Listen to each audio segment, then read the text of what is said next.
Hı. Bismillahirrahmanirrahim. Günümüz bundan da kumaşlı, bundan da cerrah bozsun. Kartlarımıza Allah-u Teala iman versin. Ceşlerimize Allah-u Teala ceşa versin. Tuğan Özken kralımız Rusya'ya da Allah-u Teala güç karı versin. Bugün bulayda koşulan bu ekstebini Allah-u Teala talalada çırpıça özelliğe kılıça çaktırsın.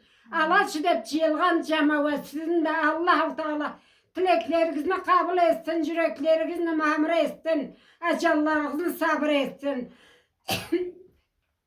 Kurda stollarınız bu layık maaşlığa açılsınlar. Üstlerine bereket taşlaç açılsınlar. Kelille keltinle, kısla kettinle, her adam da etken muratlarına cettinle.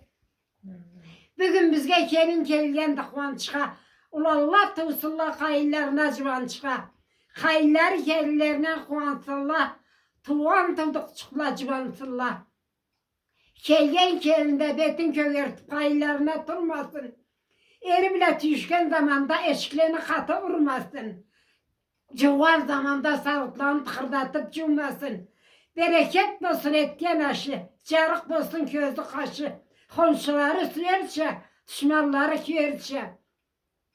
Kelgen kelin ayağından, cılı vursun ayağından. Kirgen öğün suya girsin, eterşin bile kelsin. Kartkaca şan namus dersin, zavukça şavcamı yünde görsün.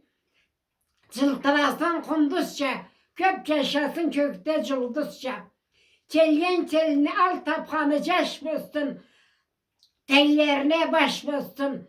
Allah süyen caş bozsun. Azımla kız bozsun. Arzın kızınız bozsun. Yaşları 8 bozsun. Kızlar 9 bozsun. Ar süyen de kessin yeleği bozsun.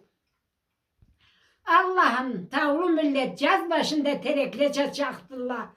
Alanı sümegelleve küz altında sarğagan çapça aksınlar.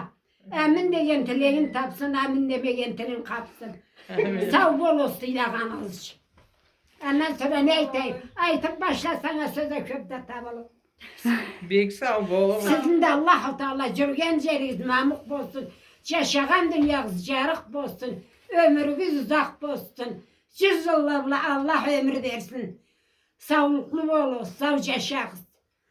Allah razı olsun. Sizlere Allah ömür versin.